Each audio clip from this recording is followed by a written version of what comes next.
Kita bersyukur kepada Tuhan bahwa Komisi Wanita GKY Puri masih mengadakan persekutuan meskipun melalui rekaman. Karena setahu saya banyak gereja lain termasuk GKY lain yang tidak mengadakan persekutuan Komisi Wanita. Untuk itu kita akan memakai waktu yang berharga ini untuk merenungkan firman Tuhan yang bisa memperkaya waktu-waktu kita selama kita harus ada di dalam rumah. Mari kita berdoa memohon pertolongan Roh Kudus untuk boleh mengerti firman Tuhan. Allah Bapa kami di surga, terima kasih Engkau Bapa yang baik yang memberikan kepada kami kecukupan. Dan siang hari ini kami percaya ini merupakan waktu bagi Engkau sendiri untuk memberi makanan rohani kepada kami. Sehingga di dalam masa yang sulit seperti ini, kerohanian kami tetap dikenyangkan, tidak hanya demi kepentingan kami, tetapi juga bagi banyak orang yang ada di sekitar kami. Kiranya Allah Roh Kudus berkenan menerjemahkan firman Tuhan ke dalam hati dan pikiran kami pada saat ini. Engkau yang menolong semua peralatan supaya boleh bekerja dengan baik, sehingga firman-Mu boleh disampaikan dengan jelas bagi kami semua. Terima kasih Tuhan, dalam nama Yesus kami sudah berdoa. Amin. Hari ini kita akan melanjutkan Bible study kita dari 1 Korintus 5 dan 6, 2 pasal. Ibu-ibu sekalian, dalam beberapa waktu ini kita melakukan ibadah persekutuan secara online. Ada banyak kekurangannya, tetapi ada juga kelebihannya. Kelebihannya adalah dengan melakukan ibadah online seperti ini, sebenarnya ini merupakan saat yang tepat untuk mengenali esensi bait Allah. Apa sih esensi ibadah dan apa sih esensi bait Allah? Dan pada kesempatan seperti ini kita belajar bahwa sesungguhnya bait Allah itu bukan terutama pada gedung, tetapi justru di dalam diri orang percaya dan gereja atau umat Allah di seluruh dunia. Dan tema kita hari ini adalah bait Roh Kudus, yang berbicara mengenai sebenarnya orang percaya di dalam tubuh orang percaya itulah merupakan bait Allah atau bait Roh Kudus. Dan tidak hanya secara tunggal, pribadi, tetapi juga bersama-sama dengan seluruh jemaat atau gereja. Jadi Rasul Paulus di sini membicarakan bahwa tubuh kita itu adalah bait Roh Kudus. Nah, saudara sekalian, ketika dikatakan tubuhmu adalah bait Roh Kudus, yang pertama kita lihat kata tubuh di sini. Nah, kata tubuh di sini di dalam konteks Yunani, budaya Yunani pada waktu itu ada satu pengertian bahwa ada perbedaan antara tubuh dan jiwa. Tubuh itu jahat, sedangkan jiwa atau rohani itu baik. Sehingga orang Yunani pada waktu itu terkenal dengan pergaulan bebas, dengan free sex, karena mereka mengatakan yang tubuh itu yang jahat, jadi melakukan dosa, kebebasan seksual itu enggak apa-apa, itu memang tubuh itu memang pada dasarnya jahat. Yang penting hati kita tidak jahat. Nah, konsep yang seperti itu, mendua seperti itu tidak sama atau tidak disetujui di dalam Alkitab. Oleh karena itu Rasul Paulus di dalam Alkitab, di dalam surat-suratnya, dia justru sering sengaja pakai kata tubuh. Misalnya ayat yang terkenal itu Roma 12, persembahkanlah tubuhmu. Tidak berarti badannya dipersembahkan, hatinya tidak, tetapi Rasul Paulus sengaja mengcounter, melawan budaya pemikiran waktu itu. Rasul Paulus justru mau menunjukkan bahwa kalau yang namanya tubuh itu merupakan totalitas manusia, bukan jasmani badannya saja, tetapi tubuh itu adalah keseluruhan diri manusia. Sebab apa artinya jiwa tanpa tubuh? Apa artinya tubuh tanpa jiwa? Jadi di dalam kekristenan kita belajar bahwa tubuh itu adalah merupakan istilah totalitas yang artinya segenap diri kita itu adalah merupakan bait Roh Kudus. Yang dituju oleh Tuhan, yang diperhatikan oleh Tuhan kita adalah tubuh kita, artinya keseluruhan diri kita. Jadi di sini Rasul Paulus sengaja mengatakan tubuhmu adalah bait Roh Kudus untuk menekankan bukan cuma jasmani, materi, tetapi keseluruhan hidup kita, tubuh kita, hidup kita. Nah, di sini Rasul Paulus mengatakan tubuhmu itu adalah bait Roh Kudus. Kalau mau pakai istilah sederhana itu rumah ya. Jadi tubuh kita, hidup kita, otak kita, hati kita, pikiran kita itu adalah tempat di mana Roh Kudus itu diam. Sehingga di sini juga pakai istilah diam dalam ya, seperti orang yang diam dalam rumah. Jadi sekali lagi menunjukkan tidak ada keterpisahan. Firman Tuhan mengatakan bahwa Allah Roh Kudus itu tinggal di dalam diri kita, tubuh kita, hidup kita, hati, pikiran, jiwa kita merupakan rumah bagi Roh Kudus. Sehingga artinya satu totalitas yang tidak terpisah-pisah dan Allah berkenan berdiam di dalamnya. Nah, saudara sekalian, memang istilah diam dalam ini memang suatu istilah teologi yang perlu penjelasan panjang. Dan pada khotbah Jumat Agung kemarin, ketua sinode kita ketika berkhotbah dia juga menekan istilah dalam Kristus. Kalau secara umum kita kenal istilah Kristen itu artinya Kristus kecil. Dan pada waktu itu oleh Pak Yohanes dikatakan Rasul Paulus tidak pakai istilah Kristen, tetapi Rasul Paulus pakai istilah dalam Kristus ya, en Christo, dalam Kristus, dalam. Jadi kekristenan itu adalah merupakan satu totalitas di mana Allah Roh Kudus diam di dalam kita. Bagaimana mengertinya memang sulit diperincikan. Tetapi ini juga bukan hal yang terlalu sulit karena di dalam hidup kita kan kita juga mengetahui ada banyak hal yang tidak bisa kita lihat tetapi itu ada. Sama seperti misalnya nyawa, kita kan punya nyawa, tetapi kalau ditanya nyawa itu di sebelah mana? Apakah di kepala, apakah di perut, di jantung atau di kaki? Kita tidak tahu, tetapi kita tahu ada di dalam diri kita. Dan menyatu, dan seperti itulah yang dipakai. Bahwa Roh Kudus itu diam di dalam diri kita, orang percaya. Dan kok bisa? Bisa karena apa? Yang kedua ditekankan di situ, Roh Kudus itu kita peroleh dari Allah.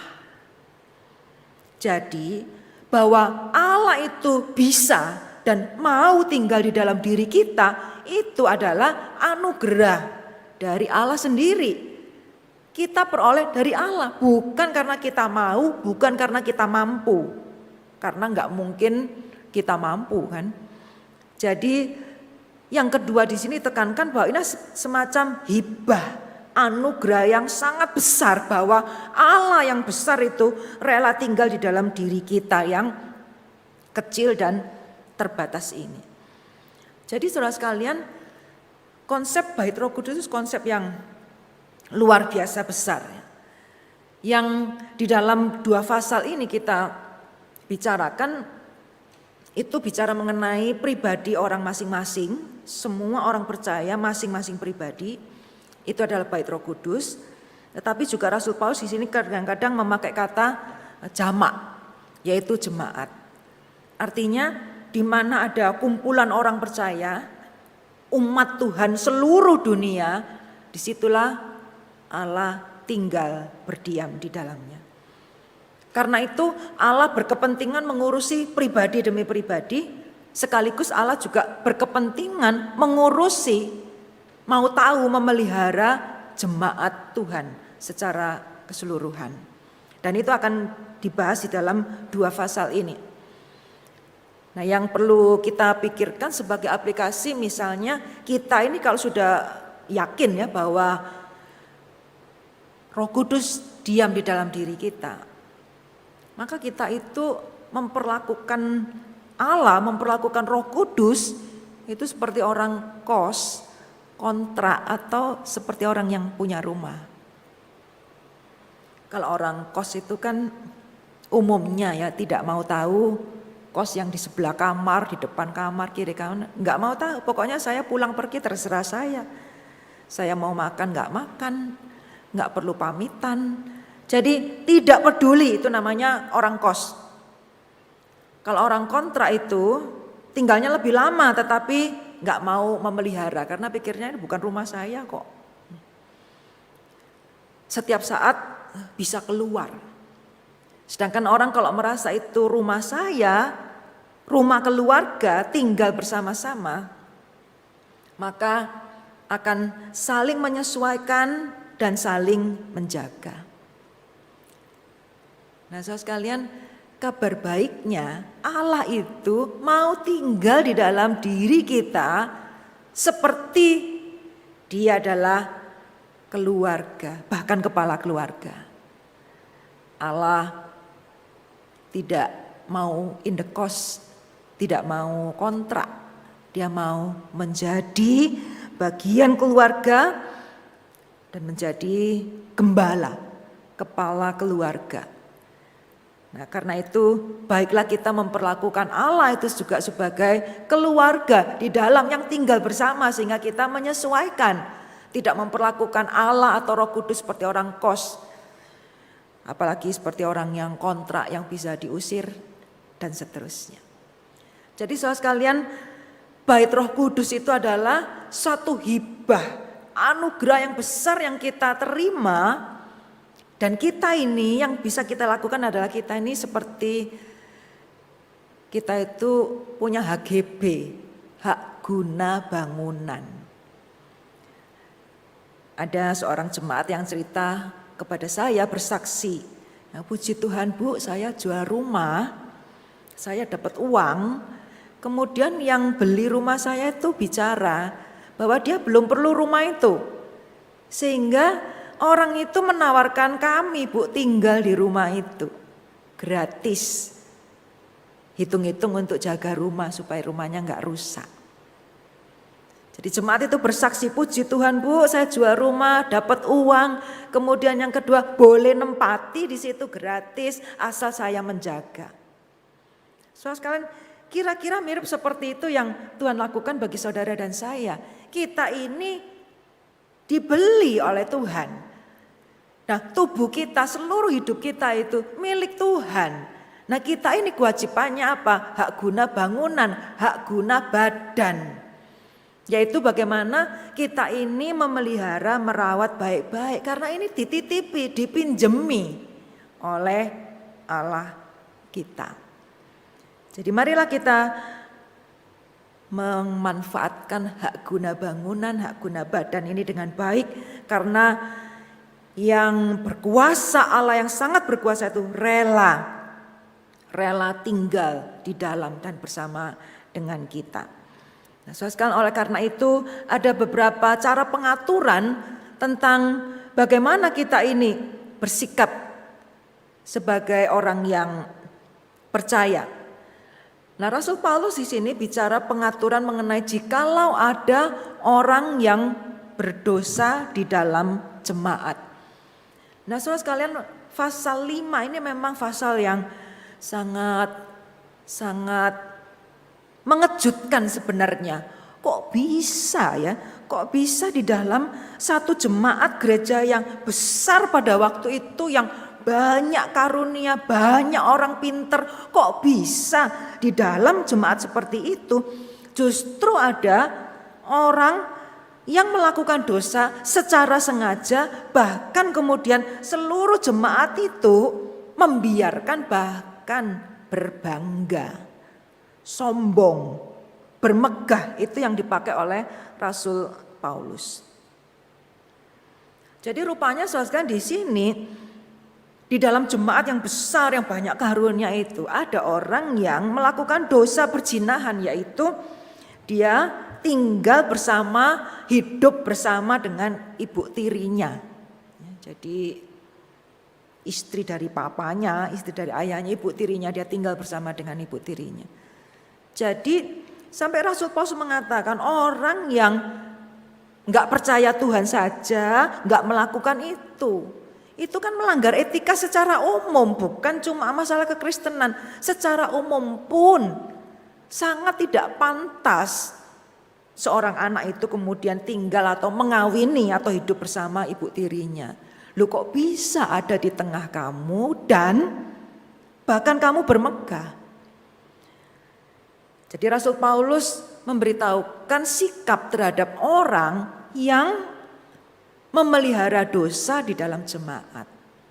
Ya, ditegaskan di sini bahwa ini adalah orang yang berdosa, memelihara dosanya. Jadi misalnya tinggal sama ibu tirinya dan orang itu tetap bergereja, bahkan mungkin tetap pelayanan, bahkan banyak penafsir mengatakan rupanya ini orang pejabat yang punya kedudukan tinggi di gereja.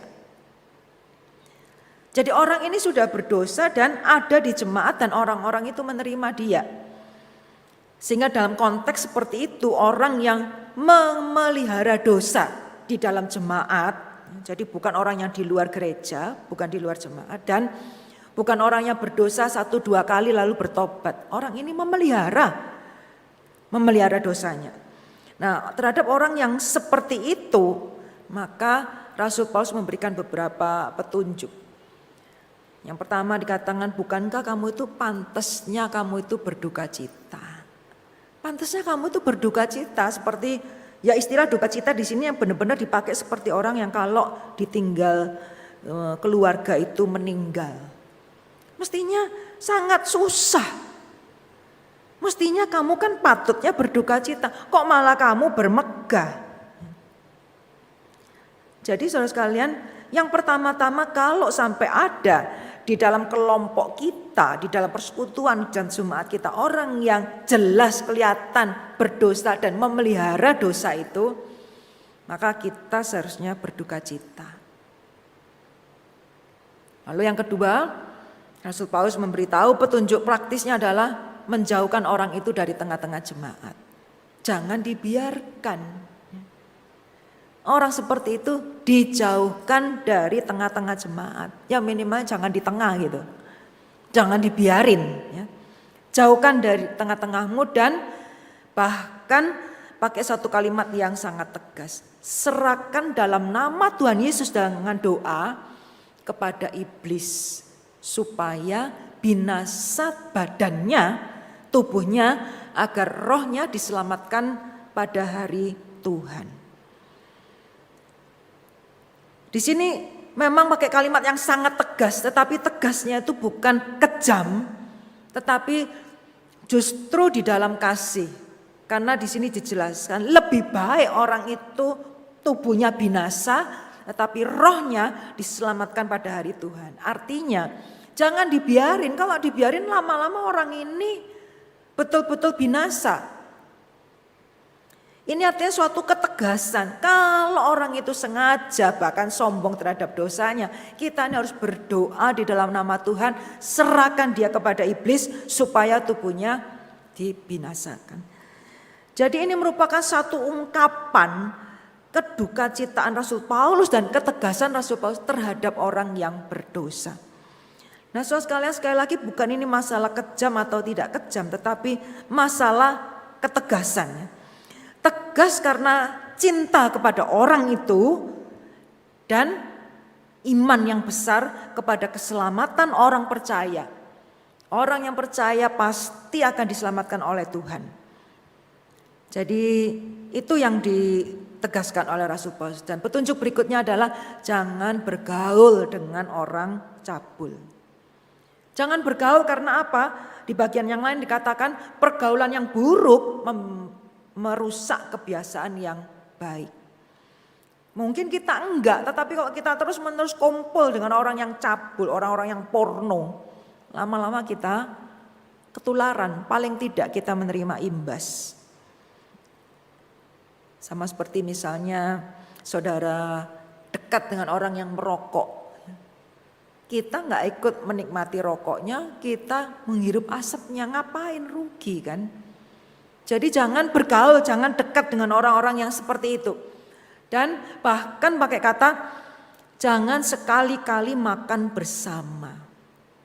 Dalam konteks waktu itu dan mungkin juga konteks yang sekarang, orang kalau makan bersama itu artinya setuju. Kalau orang pada zaman itu kelihatan duduk makan bersama artinya setuju. Artinya kompak, artinya CS, artinya teman. Itu makanya ketika Tuhan Yesus makan dengan orang-orang pemungut cukai, orang-orang itu protes. Itu berarti seolah-olah Tuhan Yesus itu setuju dengan apa yang dilakukan oleh orang-orang pemungut cukai. Jadi saudara sekalian, jangan sekali-kali makan dengan orang yang cabul, orang yang porno, orang yang sengaja berbuat dosa. Karena apa? Karena itu menunjukkan kita setuju dengan mereka. Dan yang terakhir katakan, usirlah orang yang melakukan kejahatan dari tengahmu. Usirlah orang yang melakukan kejahatan, yang sengaja melakukan perzinahan di tengah-tengah kamu.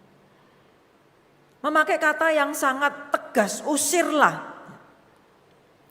Mungkin bisa saja orang humanis mengatakan kok kasar ya.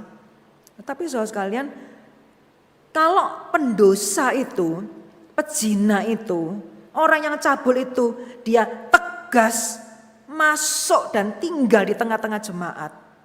Maka ketegasan dia untuk berdosa, ketegasan dia untuk masuk, ketegasan dia untuk minta diterima, itu harus dihadapi, ditanggapi juga dengan ketegasan kita. Mengusir dia dari tengah-tengah jemaat. Kenapa kita membiarkan orang yang jahat itu boleh tegas, sedangkan kita yang baik tidak boleh tegas untuk suatu kebenaran? Saudara sekalian, masalah dosa itu masalah yang sangat prinsip. Sehingga firman Tuhan itu juga memakai kata-kata yang jelas dan tajam. Rasul Paulus memberikan alasan berikutnya. Kenapa kok harus tegas, harus diusir, harus didoakan dalam nama Tuhan supaya tubuhnya binasa? Maka Rasul Paulus memakai istilah ragi dan adonan. Rasul Paulus mengatakan seperti ragi dan adonan. Kalau ragi itu dipelihara maka bisa menular dengan cepat. Ya, di situ ada gambar ragi ya. Ragi itu untuk adonan yang banyak raginya cukup 1 sendok. Ragi itu sedikit tetapi punya daya yang sangat besar untuk mempengaruhi. Tidak kelihatan tetapi sangat berpengaruh. Nah, dengan konteks itu kita juga lebih bisa mengerti pada zaman sekarang ya dengan adanya virus COVID itu. Itu kan pasti kecil sekali, tetapi menyerang orang, menyerang masyarakat, bahkan menyerang seluruh dunia. Menunjukkan sesuatu yang kecil tetapi pengaruhnya yang sangat besar. Karena itu harus tegas. Rasul Paulus mengatakan memang kamu dulu seperti itu tapi dibuang, jangan dipertahankan. Karena kenyataannya sudah terbukti di dalam jemaat Korintus. Dosa yang dibiarkan, orang yang berzina itu dibiarkan di dalam jemaat. Itu akhirnya membuat mereka itu jadi sombong secara salah. Dan kabur, penilaiannya kabur. Dosa yang dipelihara di jemaat itu akhirnya membuat jemaat Korintus bukannya berduka cita, malah bangga. Ada orang yang hebat, berani tinggal bersama dengan ibu tirinya. Mereka malah menjadi sombong, bahkan penilaiannya kabur.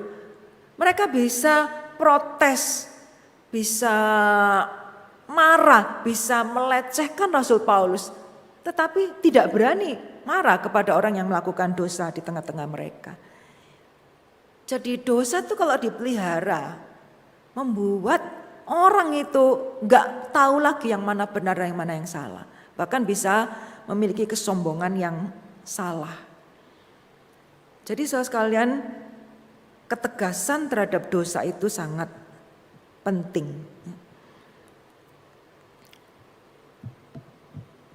Ada orang yang mengatakan kalau ada mobil kita menjauh 5 meter. Kalau ada bis kita menjauh 10 meter. Kalau ada gajah kita menjauhkan diri 100 meter. Kalau ada orang yang jahat menjauhlah sejauh-jauhnya. Jadi saudara sekalian, ada satu perbedaan antara toleransi dan kompromi. Toleransi itu artinya menerima perbedaan.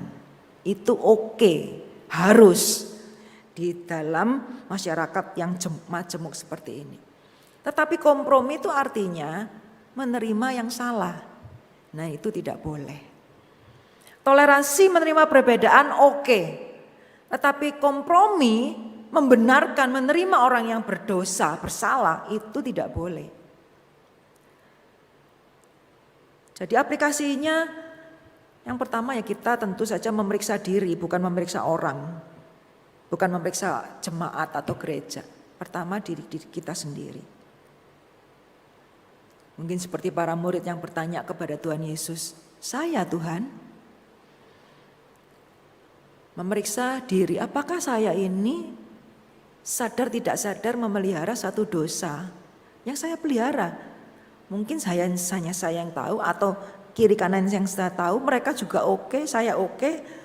Sejauh ini juga gak ada itu teguran hukuman Tuhan. Memeriksa diri. Dan juga mungkin sebagai orang percaya, karena tadi kan Bait Roh Kudus itu bukan masalah pribadi saja, tetapi kelompok orang percaya. Kita juga mungkin bisa pelan-pelan berpikir merenungkan, apakah ada orang yang jelas-jelas memelihara dosa dan kita biarkan itu ada di dalam kelompok jemaat. Bersyukur kalau enggak ada. Tetapi kalau ada, kita harus betul-betul melakukan sesuatu. Yang pertama-tama tentu dengan teguran. 4 mata menurut firman Tuhan, kalau enggak bertobat 8 mata ajak orang lain. Dan orang itu kalau masih tetap mempertahankan, bahkan tidak merasa bersalah, apalagi balik marah, maka harus dijalankan disiplin gereja. Nah, disiplin gereja, pakai istilah sekarang, orang itu harus isolasi mandiri beberapa waktu. Orang itu tidak boleh ikut perjamuan kudus, tidak boleh ikut pelayanan, dan bahkan menurut firman Tuhan di sini, tidak boleh hadir. Pasti dalam konteks zaman sekarang ya pasti orang itu pindah gereja, yaitu tanggung jawab dia. Kita melakukan tanggung jawab kita. Jadi saudara sekalian, toleransi oke, kompromi tidak boleh. Nah kenapa begitu? Maka ada satu alasan lagi yang diberikan oleh Rasul Paulus, yaitu bahwa orang Kristen, jemaat orang percaya itu adalah merupakan suatu perkumpulan persekutuan rohani. Pakai istilah tubuh badan, kalau satu saja sakit misalnya, kelingking kita sakit, maka seluruh badan itu ikut merasakan. Jadi kalau ada orang berdosa dibiarkan, maka itu mempengaruhi kesehatan seluruh tubuh Kristus. Nah ini juga diberikan sebagai dasar oleh Rasul Paulus. Sehingga Rasul Paulus mengatakan, meskipun aku gak bersama dengan kamu, tetapi aku tahu ada dosa seperti itu, maka aku menghukum dia. Jadi persekutuan rohani itu tidak harus selalu bersama-sama, dekat ketemu, tidak harus satu grup, satu kelompok. Tetapi selama kita beriman di dalam Tuhan Yesus yang sama, kita ini sesungguhnya punya satu persekutuan, perkumpulan rohani yang tidak dibatasi jarak dan waktu. Jadi itu juga sesuai dengan konteks kita sekarang. Mungkin kita tidak bertemu langsung, tetapi selama iman kita sama, apalagi kita berdoa di dalam nama yang sama, maka itu ada persekutuan. Ada yang diberkati, semuanya mengalami suatu berkat. Ada yang bersuka cita, semakin banyak orang yang kuat menghadapi masa pandemi ini, maka itu akan mempengaruhi kekuatan rohani suatu jemaat, suatu kelompok, itu pasti terjadi. Nah sebaliknya juga kalau ada orang yang bebal mempertahankan dosanya, maka itu juga pelan tapi pasti akan mempengaruhi, walaupun orang tidak sadar. Nah Rasul Paulus memberikan satu dasar yang lebih kuat, yaitu yang mengikat diri dengan Tuhan menjadi satu roh dengan Tuhan. Artinya persekutuan orang percaya itu tidak dihalangi jarak dan waktu.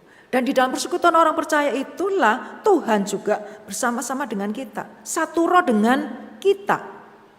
Menjadi satu roh dengan Tuhan. Yang artinya ya enggak mungkin bahwa kita satu roh dengan Tuhan lalu membiarkan kecemaran atau dosa itu dipertahankan. Jadi saudara sekalian, Allah itu maha kudus, sehingga yang kudus itu akan secara aktif membersihkan diri terus menerus.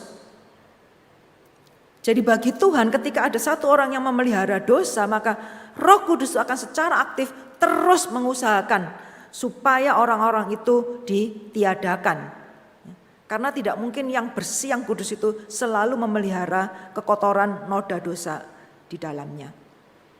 Jadi saudara, itulah yang menjadi dasar kenapa kita orang percaya itu dipanggil untuk peka terhadap dosa dan tidak kompromi terhadap orang yang memelihara dosa secara sengaja. Nah, Rasul Paulus memakai istilah berikutnya mengenai ragi tadi ya. Jadi ragi itu di sini bisa dikatakan sebagai kejahatan.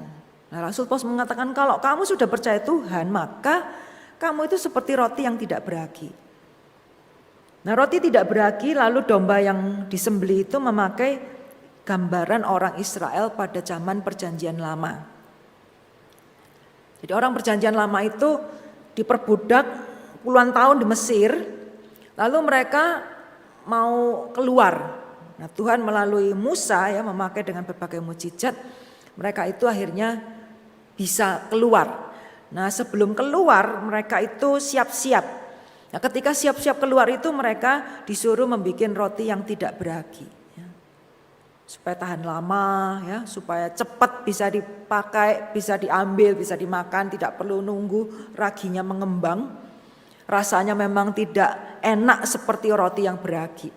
Jadi roti yang tidak beragi itu dibuat, lalu mereka sambil mempersiapkan makanan untuk suatu perjalanan yang panjang. Di situ Tuhan meminta mereka menyembelih domba, lalu darahnya itu dioleskan di atas pintu rumah. Jadi semua rumah yang pintunya di atas itu ada darah domba, itu akan dilewati oleh malaikat maut yang melewati Mesir dan melakukan hukuman yang terakhir, yaitu semua anak sulung itu mati. Jadi selama rumah itu pintunya di atasnya ada darah, maka rumah itu akan dilewati oleh malaikat maut. Jadi artinya jemaat itu siap-siap dengan roti tidak beragi. Lalu setelah menunggu dombanya udah disembelih, pintunya udah ada darah, lalu malaikat maut itu sudah lewat, mereka bisa keluar bersama-sama dan mereka bisa merayakan kebersamaan mereka itu setelah mereka keluar dari Mesir, pesta dengan roti yang tidak beragi yang dibawa tadi dari Mesir. Yang di sini disebutkan Rasul Paulus sebagai kemurnian dan kebenaran. Yang artinya roti tidak beragi memang gak enak dibandingkan roti yang beragi yang mengembang. Tetapi bukankah lebih baik kita makan gak enak tetapi kita selamat daripada kita makan enak lalu kita gak selamat.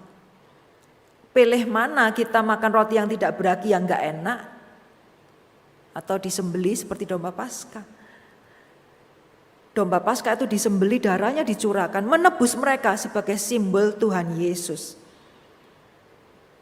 Melakukan yang sulit. Nah, mereka cuma diminta makan roti yang tidak beragi. Nah, ini gambaran yang dipakai oleh Rasul Paulus. Artinya kita ini sebagai orang percaya kita bisa bersuka cita. Tetapi kita diminta bersuka cita, berpesta secara berbeda, yaitu di dalam kemurnian dan kebenaran. Beda dengan orang yang belum percaya Tuhan, belum selamat. Mereka berpesta dengan roti yang beragi, dengan segala dosanya di dalam kebebasan. Memang ada perbedaan, tetapi kita boleh bersuka cita, tetapi di dalam kemurnian dan kebenaran. Saudara sekalian, sama seperti kalau kita sekarang mungkin berpikir, apakah kita memilih kita pesta makan-makan dengan makanan yang harganya murah karena bahan-bahannya lebih baik, lebih banyak pewarnanya atau penyedapnya yang memang mungkin di mulut itu lebih enak dibandingkan makanan yang sehat. Di sini seperti sederhana mengatakan, ya memang kamu perlu menahan diri, tidak sama dengan orang di luar. Tetapi bukankah kita menahan diri, ada perbedaan pembatasan yang kita terima sebagai orang yang sudah diselamatkan oleh Tuhan. Bukankah itu tidak ada artinya dibandingkan Tuhan Yesus yang sudah mencurahkan darahnya bagi saudara dan saya. Memang tidak gampang menegur dosa, tidak gampang untuk tegas terhadap dosa.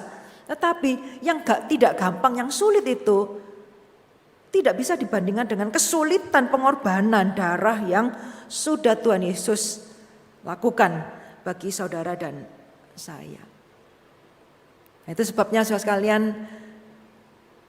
perlu suatu kerelaan untuk menerima perbedaan sukacita kita dibandingkan perbedaan sukacita orang-orang yang belum menerima pengampunan dan keselamatan di dalam Tuhan.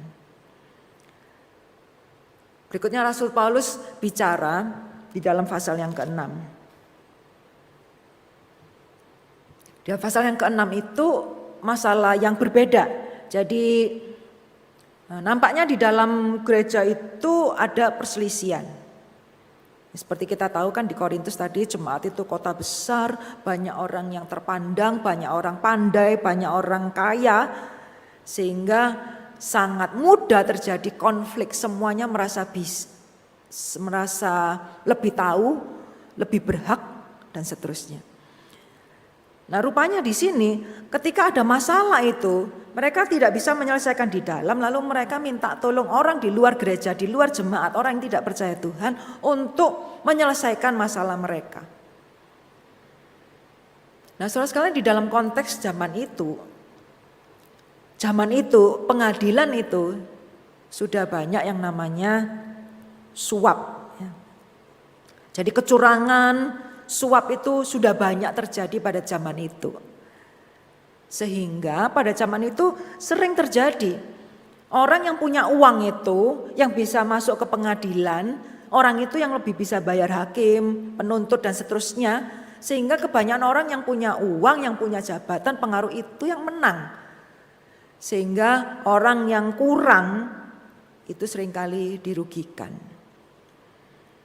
Jadi di dalam konteks seperti itu, Rasul Paulus mengatakan kok bisa sih kamu itu? Ada masalah, sulit memang, tetapi dengan kesulitan seperti ini kok kamu bisa menyerahkan kepada orang luar yang tidak percaya Tuhan.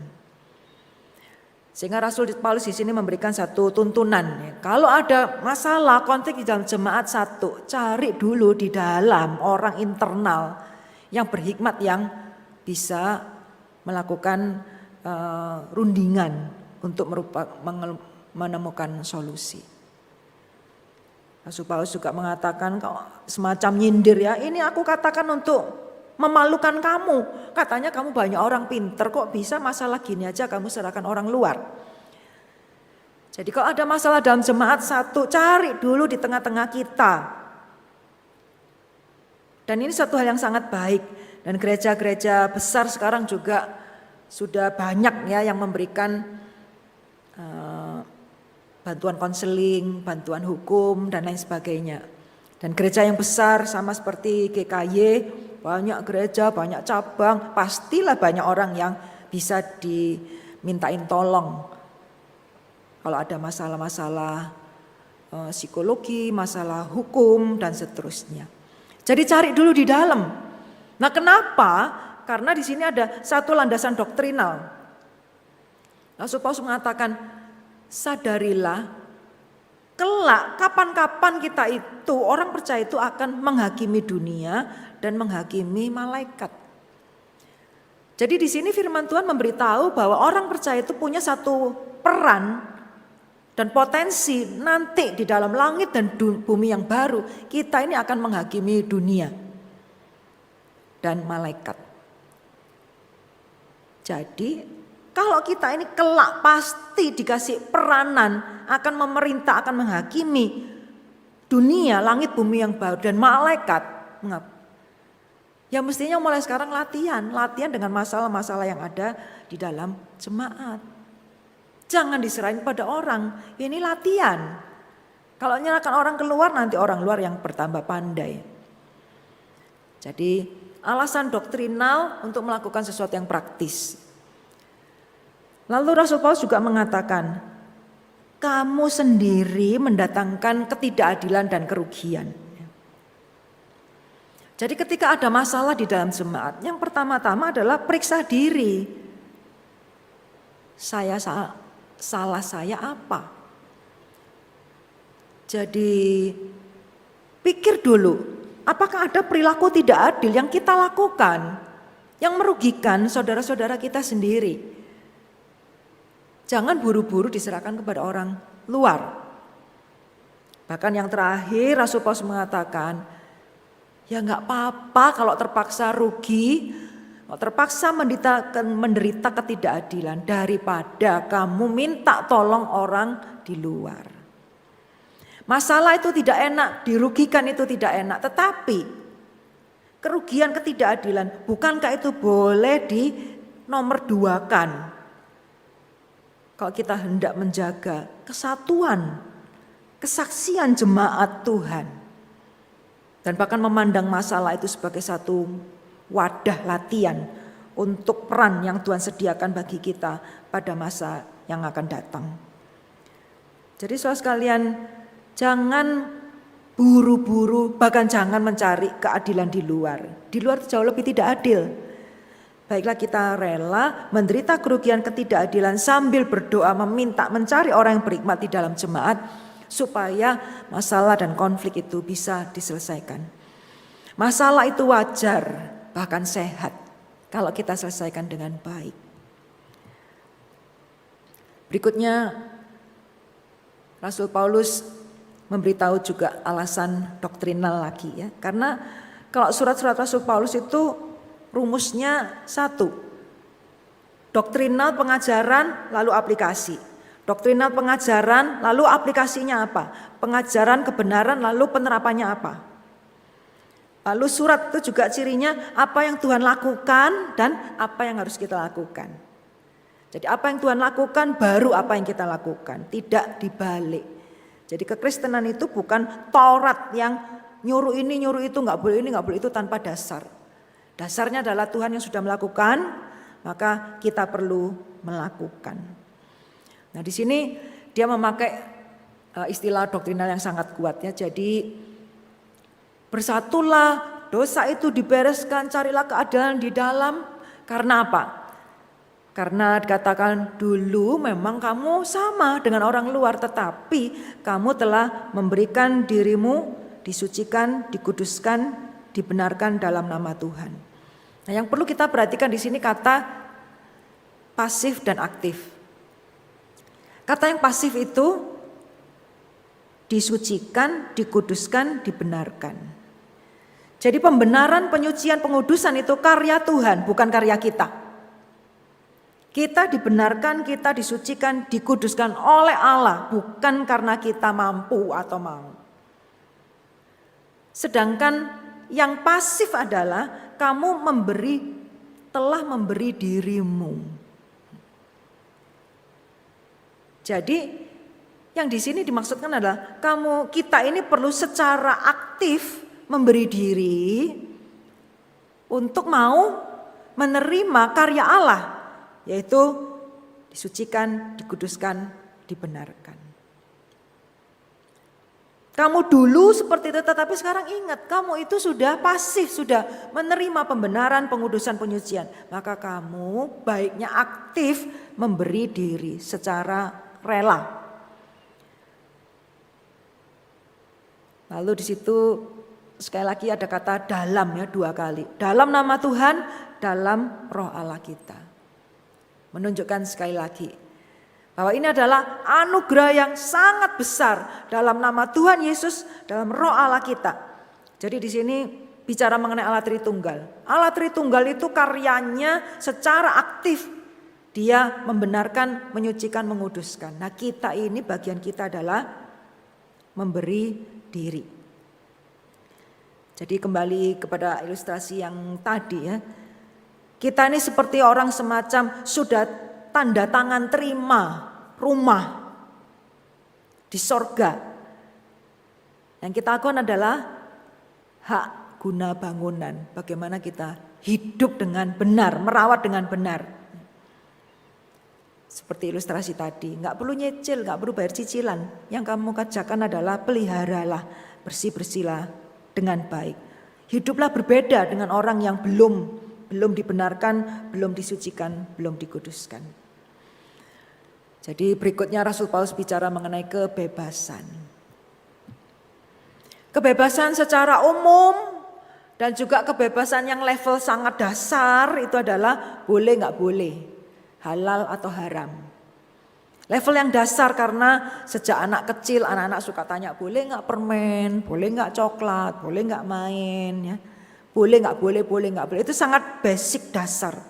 Tapi di sini kan dikatakan kamu itu sudah ditebus, sudah jadi anak Allah. Allah tuh diam bersama dengan kamu, maka harus lebih tinggi daripada dasar.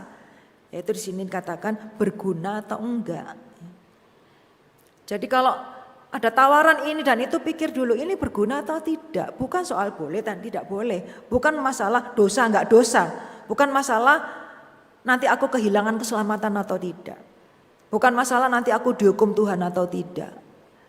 Tetapi pikirkan, itu berguna atau tidak berguna.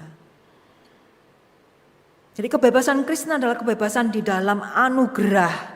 Karena sudah menerima yang terbaik, maka Tuhan memberikan kepada kita kedewasaan yang lebih untuk memikirkan segala sesuatu dari sudut pandang berguna atau tidak. Lalu di sini juga Rasul Paulus memberikan satu standar memperhamba atau tidak. Katakan aku tidak mau diperhamba oleh apapun. Jadi kalau kita menerima satu tawaran yang kedua kita tanyakan, ini membuat saya kecanduan apa enggak? Membuat saya terikat atau tidak? Nah, kalau memang berguna tetapi kemudian mengikat saya, itu membuat saya menjadi hamba. Dan itu juga mempengaruhi berarti tubuh hidup kita di mana Tuhan itu tinggal di dalam diri kita, itu juga kena imbasnya. Apakah itu memperhamba? Sekarang kita termasuk negara maju, banyak hal yang berguna, banyak hal yang bagus. Di dalam masa stay home juga banyak tawaran yang enak untuk kita memakai waktu, menghabiskan waktu. Tapi kita juga perlu pikir, berguna atau tidak? Membuat saya kecanduan atau tidak? Hal apapun, entah itu makanan, entah itu hiburan, entah itu media sosial, bahkan termasuk olahraga, apa saja. Perlu kita pikir, apakah aku kecanduan, sudah kecanduan?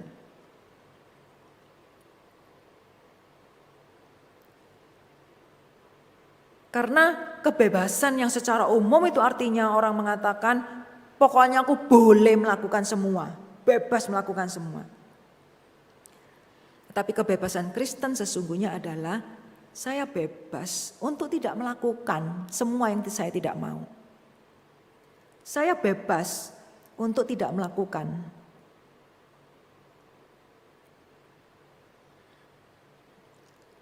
Kalau di luar negeri itu banyak masyarakat yang punya peraturan umur 18 tahun baru boleh minum alkohol.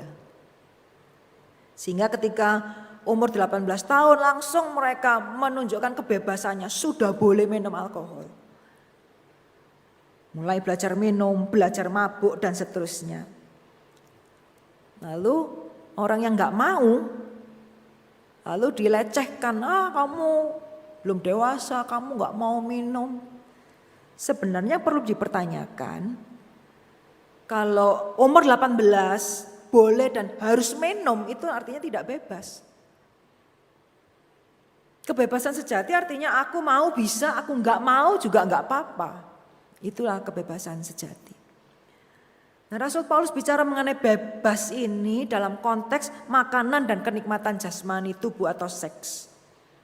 Karena manusia yang banyak pergumulan, banyak kesulitan itu sering mencari penghiburan, pelepasan melalui makanan dan melalui kenikmatan jasmani. Nah, akibatnya pelepasan penghiburan ini kadangkala menjadi hal yang utama, dominan dan memperhamba orang. Nah, Rasul Paulus mengatakan makanan itu penting, tubuh itu penting, tetapi itu semua sementara, bahkan sebentar. Kenikmatan makanan, kenikmatan jasmani itu memang penting, memang nikmat, tetapi itu sebentar. Sehingga Rasul mengatakan itu akan dibinasakan Tuhan. Jadi baiklah berpikir dengan jernih tentang apa yang boleh dan tidak boleh. Dan tentang arti kebebasan yang sesungguhnya.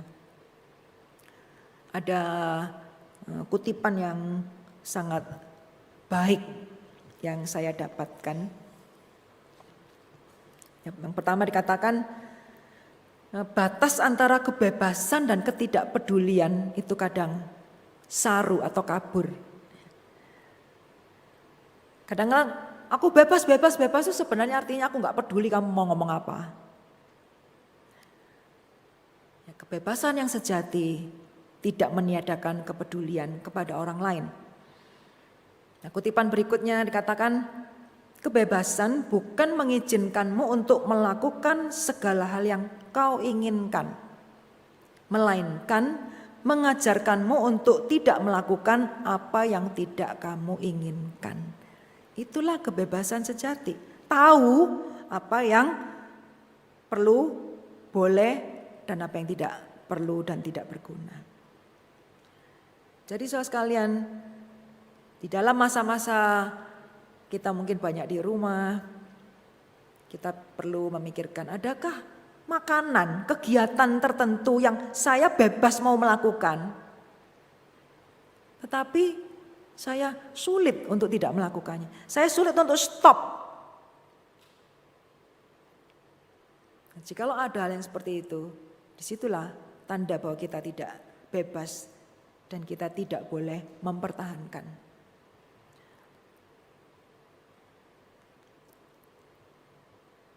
Masuk topik mengenai percabulan.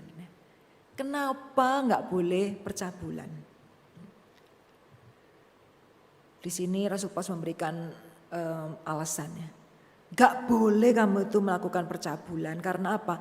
Tubuh kita tadi, keseluruhan kita termasuk jasmani kita ini adalah anggota Kristus, punyanya Tuhan.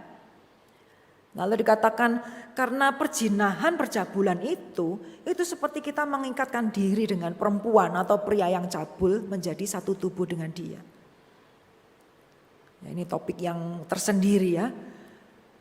Bahwa dikatakan dosa yang lain itu terjadi di luar, tetapi kalau masalah percabulan berzina itu terjadi di dalam diri kita. Sesuatu yang tidak gampang untuk disingkirkan karena sudah menyatu. Nah, di sini sekali lagi ditekankan totalitas jasmani rohani. Tidak terpisah, badanku saja yang bercabul atau berzina. Hatiku tidak, jiwaku tidak, rohaniku tidak. Enggak bisa seperti itu. Rasul Paulus mengatakan kalau kamu berzina bercabul itu seluruhnya masuk di dalam dosa itu. Dan sekali lagi dipakai alasan yang sangat tinggi yaitu tubuh kita itu adalah bait Roh Kudus. Jangan melakukan percabulan. Dan saudara sekalian, yang terakhir dalam 2 pasal ini secara paralel Rasul Paulus itu menunjukkan beberapa poin ya. Yaitu dengan kata tidak tahukah kamu, yang artinya mestinya tahu ya. Masa enggak tahu gitu. Tidak tahukah kamu masa enggak tahu sih? Itu ada 5 hal di 2 pasal ini. Yang pertama, tidak tahukah kamu orang kudus akan menghakimi dunia dan para malaikat? Kalau besok-besok kita ini orang kudus, orang percaya akan menghakimi dunia dan malaikat, harusnya masalah yang sehari-hari zaman sekarang ya harusnya bisa dong. Kalaupun nggak bisa ya latihan. Ini kan masalah yang kecil, masalah kelompok, masalah jemaat, masalah satu kota. Ini merupakan latihan karena kelak kita itu punya peran dan potensi akan menghakimi dunia dan para malaikat. Jadi menegaskan potensi dan peran kita kelak. Lalu yang kedua Rasul Paulus mengatakan tidak tahukah kamu orang yang tidak adil tidak dapat bagian dalam kerajaan Allah. Lalu di situ mencantumkan dosa ya. Jangan sesat, pencabul, penyembah berhala, pezina. Lalu kata terjemahan yang tepat banci, homo itu pemburit, pencuri, orang kikir, pemabuk, pemfitnah, penipu takkan dapat bagian dalam kerajaan Allah. Jadi enggak mungkin orang-orang berdosa seperti ini itu akan bertahan. Kenapa kamu mempertahankan dia di dalam jemaat? Orang itu tidak akan diterima di dalam kerajaan Allah. Yang ketiga, Rasul Paulus mengatakan, tidak tahukah kamu tubuhmu adalah anggota tubuh Kristus. Jadi badanmu itu, hidupmu itu bukan cuma tentang kamu sendiri.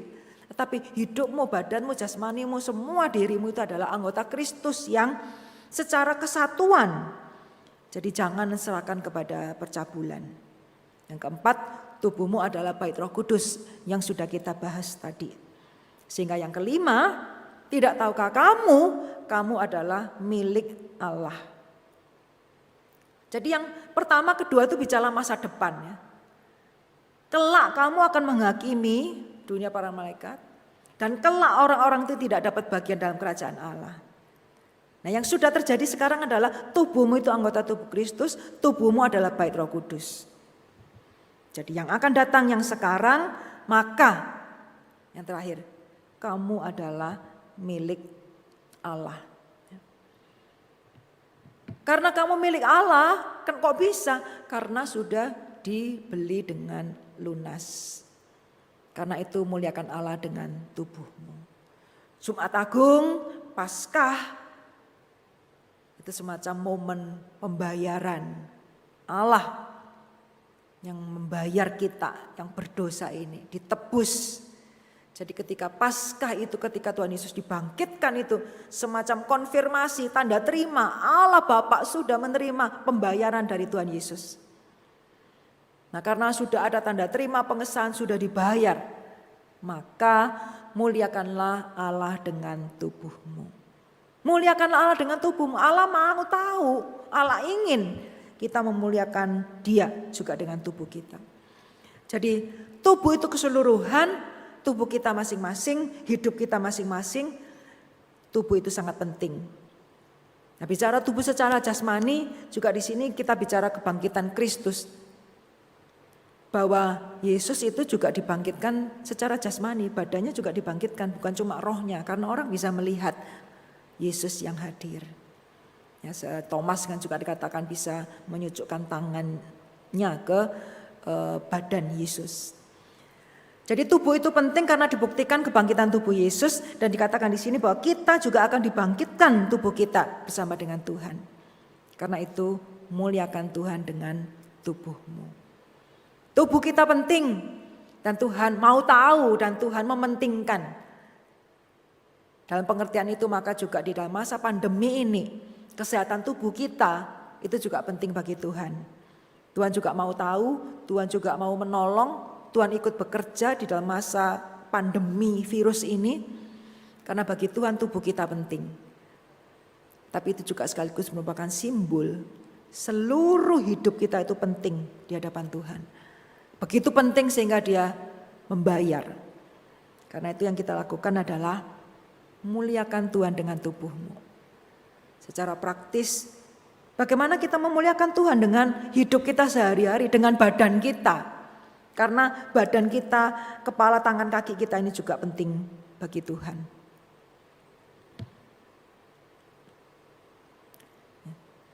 Jadi bait Roh Kudus itu adalah kesimpulannya ya, hak guna badan. Sangat penting bagi kita. Saya melihat di berita, kegiatan apa selama masa stay home, tinggal di rumah. Ada macam-macam jawaban.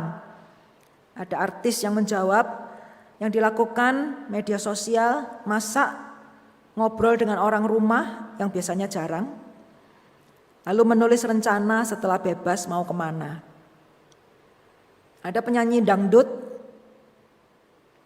yang menuliskan kegiatan dia adalah belajar make up. Kedua TikTok. Yang ketiga menemani anak. Yang keempat masak.